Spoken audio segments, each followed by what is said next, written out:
Merhabalar, kanalıma ve mutfağıma hoş geldiniz.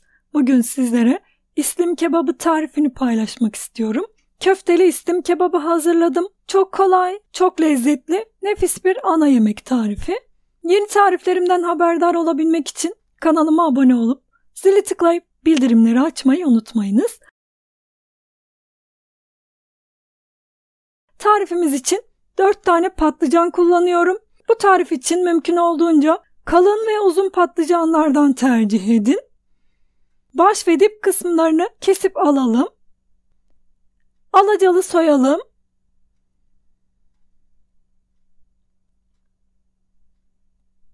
Patlıcanları dilimleyelim. Ne kalın ne ince olacak şekilde patlıcanları dilimleyip hazırlayalım. Çok ince yapmayın. Çok ince yaparsanız kızarınca yok olup gidecektir. O yüzden çok kalın da yapmayın. Bu defa saramazsınız. Yaklaşık ben bir tane patlıcanı 4 veya 5'e böldüm.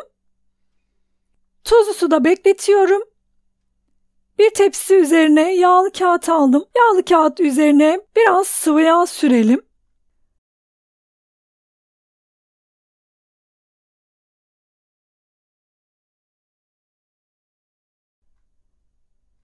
Yıkayıp süzdüğüm patlıcanları fırın tepsisine yerleştirdim. Üzerine sıvı yağ gezdiriyorum. Fırında kızartacağım. Eğer isterseniz yağda da kızartabilirsiniz. Ama fırında çok hafif oluyor. O yüzden ben fırında kızartmayı tercih ediyorum. 200 derecelik alt üst ayar fırına verdim. Patlıcanlar kızarırken biz de köftesini hazırlayalım. Köftesi için 400 gram kıyma, bir tane kuru soğan ve bir diş sarımsağı robotta çektim. Bir tane yumurta, yarım su bardağı galeta unu, tuzunu ekliyorum. Bir çay kaşığı karabiber, bir çay kaşığı kimyon, bir çay kaşığı toz kırmızı biber kullandım. İyice yoğuralım. Köfte hamurunu iyice yoğurdum. Köfteleri hazırlayalım. Ceviz büyüklüğünde parçalar kopartıp yuvarlak köfteler hazırlıyorum.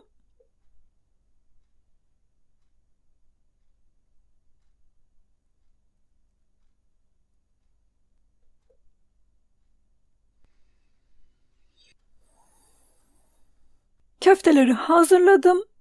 Köfteler hazır. Bu arada patlıcanlar kızardı. Fırından çıkartıyorum. Aynı şekilde köfteleri de 200 derecelik alt üst ayar fırına verdim. Fırında kızartıyorum. İsterseniz yağda da kızartabilirsiniz. Köfteler kızarırken biz de sosunu hazırlayalım. Bir diş sarımsak, biraz sıvı yağda hafif kavurdum. Bir yemek kaşığı domates salçası ekledim. Salçayı da biraz kavuralım. Üzerine 1,5 su bardağı su ekledim.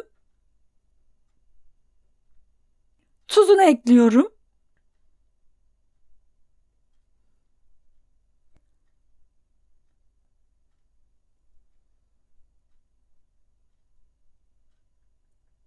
(2-3 dakika kadar kısık ateşte kaynattım. Sosumuz hazır.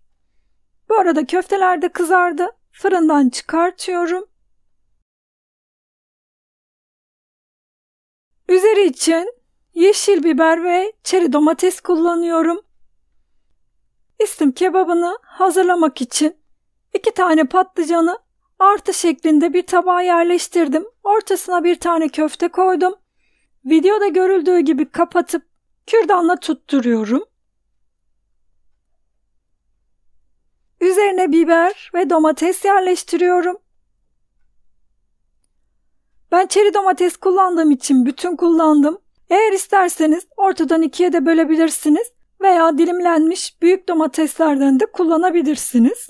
Köfteyi kızarttım. Tepsiye hazırladığım kebapları yerleştiriyorum.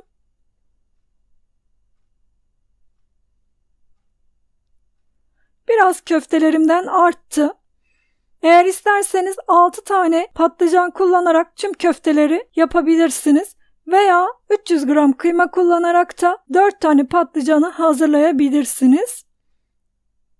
Hazırladığımız sosu üzerine döktüm. ve tekrar 200 derecelik fırına verdim.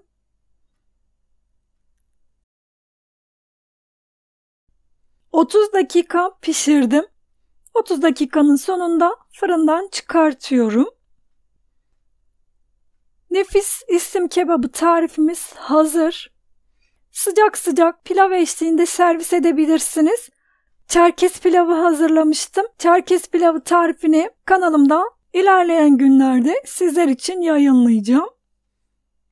Bir sonraki tarifimde görüşmek üzere. Hoşça kalın.